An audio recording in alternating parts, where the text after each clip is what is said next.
ரீதியாகவும் சரி, மன ரீதியாகவும் சரி, ஒரே வாரத்துல நீங்கள் உணர ஆரம்பிப்பீர்கள். என் குழந்தை காயை சாப்பிடாது என்று சொல்லக்கூடிய வீட்டுல நான் சவால் விட்டு சொல்கிறேன், அந்த குழந்தைகள் அதே காயை கேட்டு கேட்டு கேட்டு வாங்கி வாங்கி சாப்பிட்டு உங்களுடைய வீட்டுல காய்கறிகளுக்கு சண்டை வரும். அப்ப எந்த ஒரு காயாக இருந்தாலும் சரி, இப்படித்தான் சமைக்க வேண்டும்.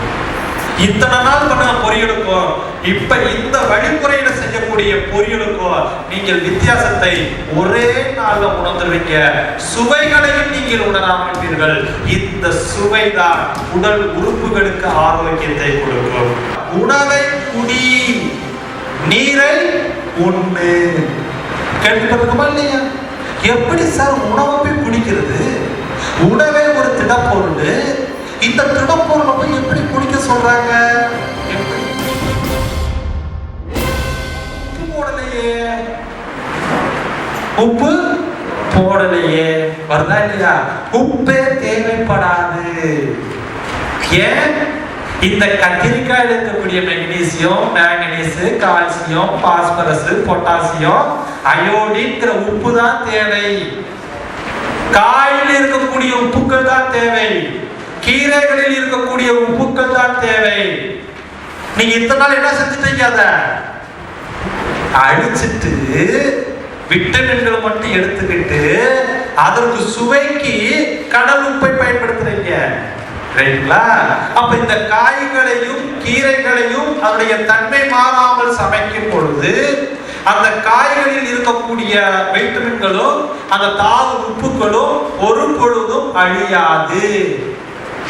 இப்பொழுது நீங்கள் இப்படி சாப்பிட ஆரம்பிச்சா ஒரே வாரத்துல இந்த காயினுடைய மகத்துவத்தை உடல் ரீதியாகவும் சரி, மன ரீதியாகவும் சரி, ஒரே வாரத்துல நீங்கள் உணர ஆரம்பிப்பீர்கள். அப்போ உணவை மருந்தாக்கும் கலை என்பது இந்த இட்லி பாத்திரத்துல ஆவியில வேக வைத்தல். செய்யலாமா இல்லையா? ஏனென்றால் ஒவ்வொரு காய்க்கும் வேகுவதற்கு என்று ஒரு குறிப்பிட்ட நேரம் உண்டு. துவரம் பருப்பு 40 நிமிடமாவது வெந்தாத்தான் பருப்பு வேகும்.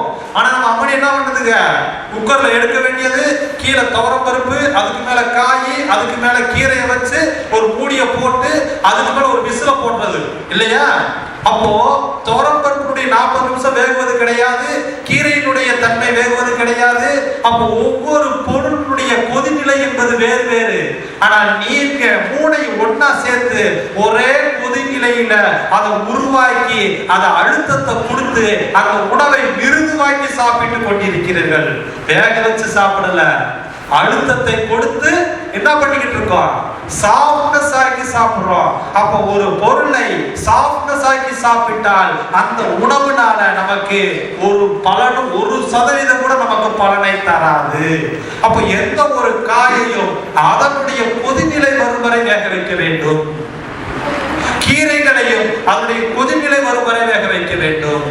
அப்ப இப்படி பயன்படுத்தினால் மட்டும்தான் காய் காயாகவே இருக்கும், கீரை கீரையாகவே இருக்கும், இரண்டுமே சாப்பிடக்கூடிய பக்குவத்தில் இருக்கும்.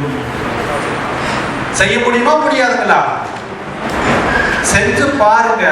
சுவை இதனால என்ன நடக்கும்னா, யார் யார் வீட்டுல நான் காய்கறிகளையே தொடமாட்டேன், என் குழந்தை காயை சாப்பிடாது என்று சொல்லக்கூடிய வீட்டுல நான் சவால் விட்டு சொல்கிறேன், அந்த குழந்தைகள் அதே காயை கேட்டு கேட்டு கேட்டு வாங்கி வாங்கி சாப்பிட்டு உங்களுடைய வீட்டுல காய்கறிகளுக்கு சண்டை வரும்.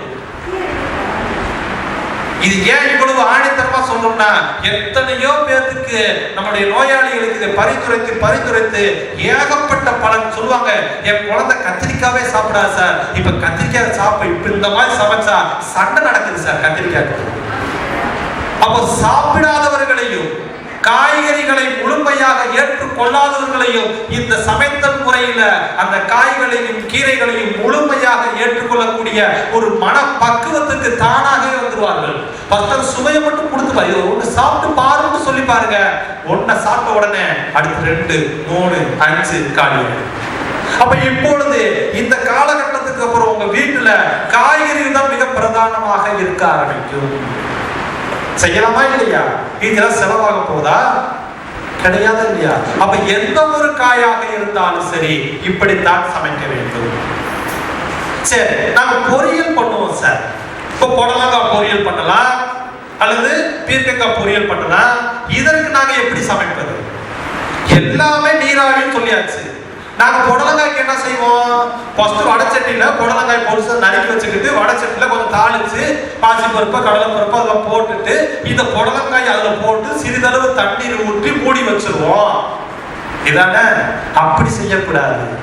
இப்ப நீங்க பொரியல் செய்வதற்கு வடச்சட்டியில என்னென்ன வேலைகளை நீங்க செய்வீர்களோ அதெல்லாம் செஞ்சு முடிச்சிடணும். அந்த காயை மட்டும் எடுத்து நறுக்கி இட்லி பாத்திரத்துல ஆவில வேக வச்சு நீங்க அடுப்புல இருந்து இறக்கி வச்சதுக்கு அப்புறம் அந்த ஆவில வெந்த அந்த புடலங்காயை எடுத்து ஒரு பரட்டு போட்டு ஒரு பரட்டி ஒரு கைப்பிடி 2 கைப்பிடி அளவுக்கு தேங்காய் தூளை அள்ளி போட்டு இப்பொழுது நீங்க புடலங்காய் பொரியல் சாப்பிட்டு பாருங்க, ஒரே ஆளுக்கே பத்தாது. ரைட்டுங்களா? அப்ப இப்பொழுது பாத்தீங்கன்னா இந்த மாதிரி உணவு முறைகளை மாற்ற உங்களுடைய வீட்டுல காய்களும் கீரைகளும் மிக பிரதான உணவாக மாற ஆரம்பித்துவிடும்.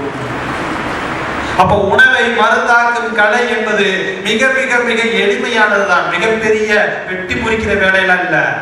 சமைக்கக்கூடிய முறைகளை மாற்றுங்கள். அந்த காய்களில் இருக்கக்கூடிய சுவைகளை அழிக்காதீர்கள். அந்த காய்களிலும் கீரைகளிலும் இருக்கக்கூடிய தாது உப்புக்களை அழிக்காதீர்கள். அப்ப சுவைகளையும் தாது உப்புக்களும் அழியாமல் இருக்க வேண்டும் என்றால் நீங்கள் அவருடைய தன்மை மாறாமல் சமைத்தல்ங்கிற முறையில சமைத்தால் மட்டும்தான் உங்கள் உடலில் இருக்கக்கூடிய குறைபாடுகளுக்கு இந்த காயில் இருக்கக்கூடிய உப்புக்கள், மெக்னீசியம் பற்றாக்குறை, துத்தநாகம் பற்றாக்குறை இருக்கு இல்லையா, ஒவ்வொரு பலவீனமும் உப்புக்களுடைய பற்றாக்குறை தான். அந்த உப்புக்களை இந்த காய்களிலும் கீரைகளில் இருக்கக்கூடிய உப்புக்கள் செய்து சமன் செய்து உங்கள் குறைபாடுகளை போக்க ஆரம்பிக்கும். முடியுமா? முடியாதா? முடியும் இல்லைங்களா? இதுதான் அடிப்படை. அப்போ உணவை மருந்தாக்கும் கலை என்பது நீர் ஆவியில் வேக வைத்தல். கீரைகளை இதே வழிமுறையில் தான் சமைக்க வேண்டும். கடைசல் பண்ணுவதாக இருந்தாலும் சரி, இட்லி பாத்திரத்தில் ஆவியில் வேக வைத்தல். பொரியல் செய்வதாக இருந்தாலும் சரி, இட்லி பாத்திரத்தில் ஆவியில் வேக வைத்தல். என கீரைகளை பொறுத்தளவுல அந்த கீரைகளில் இருக்கக்கூடிய பச்சையம் முழுமையாக அழிக்கப்படக்கூடாது. வேக வச்சு நாளைக்கு ஒரு முருங்கைக்கீரையை மட்டும் நீங்க பொரியல் பண்ணி பாருங்க. இத்தனை நாள் பண்ண பொரியலுக்கும் இப்ப இந்த வழிமுறையில செய்யக்கூடிய பொரியலுக்கும் நீங்கள் வித்தியாசத்தை ஒரே நாள்ல உணர்ந்துருவீங்க. சுவைகளையும் நீங்கள் உணராமப்பீர்கள். இந்த சுவைதான் உடல் உறுப்புகளுக்கு ஆரோக்கியத்தை கொடுக்கும். ஏனென்றால் இந்த சுவைகளை பிரிக்கக்கூடிய உறுப்பு எது? காய்களிலும் கீரைகளிலும் இருக்கக்கூடிய சுவைகளை பிரிப்பதற்கு உதவக்கூடிய உறுப்பு எது? நாக்கு. அப்ப இந்த மாதிரி உணவுகளை உங்களால் அதிகமாக என்ன செய்ய முடியாது? விழுங்க முடியாது. இப்ப நீங்க பல்லுல போட்டு சிறிதளவு என்ன செய்யணும்? அரைக்கப்பட வேண்டும். அப்ப வாய் பகுதியில் இருக்கக்கூடிய 3 சுரப்பிகள், 3 இடத்துல இருந்து சுரக்கக்கூடிய உமிழ்நீர் சுரப்பிகள் சுரந்து அந்த காய்களிலும் கீரைகளின் மேலே செலுத்தி அந்த திடப்பொருளை திரவ பொருளாக மாற்றி அதில் இருக்கக்கூடிய சுவைகள் சத்துக்கள் அனைத்து நாக்கின் வழியாக உட்கிரகிக்கப்பட்டு எந்தெந்த உறுப்புகளுக்கு என்னென்ன சத்துக்கள் செல்ல வேண்டும் என்று மூளை தீர்மானித்து அத்தனை சத்துக்களையும் அனைத்து உறுப்புகளுக்கும் சென்றடைந்து மீதி இருக்கக்கூடிய எஞ்சியுள்ள கழிவத்தான் 25% எங்க அனுப்புவோம்? இரைப்பைக்கு அனுப்புவோம். அந்த 25% அது ப்ராசஸ் பண்ணி அது தேவையானதை எடுத்து மீதியை கழிவுகளாக வெளியேற்றுவோம். ஆனால் இன்றைக்கு நாம் என்ன செய்து கொண்டிருக்கின்றோம்? 75% வேலையை கொடுப்பது கிடையாது. 75% நடக்க வேண்டிய உறுப்புக்கு வேலை கொடுப்பது கிடையாது. எடுக்கிறோம் விழுங்குறோம், எடுக்கிறோம் விழுங்குறோம். அரைத்தல்ங்கிற வேலையே அங்க இல்லையே. அப்போ ஒரு உணவை மருந்தாக்கும்னா இவ்வளவு கஷ்டப்பட்டு செய்ததை விட அதற்கடுத்து மருந்து ஆக்குவதற்கு ஒரு சின்ன சூட்சமம் இங்கே நடைபெற வேண்டும். உணவை எடு, வாயில் போடு, உதட்டை மூடு, நொறுங்க தின்னு, கூழாக்கி விழுங்கிடு. இதுவே உணவை மருந்தாக்கும் கலையென படித்தவனுக்கும் பாமரனுக்கும் உறக்க சொல்லிக் கொடு. இதனால் செரிமான மண்டல காயம் எல்லாம் மாயம் செய்யும் வித்தைக்காரன் யார்? உணவை எடு, வாயில் போடு, உதட்டை மூடு, நொறுங்க தின்னு, கூழாக்கி விழுங்கிடு, இதுவே உணவை மருந்தாக்கும் கலையென படித்தவனுக்கும் பாமரனுக்கும் உறக்க சொல்லிக் கொடு.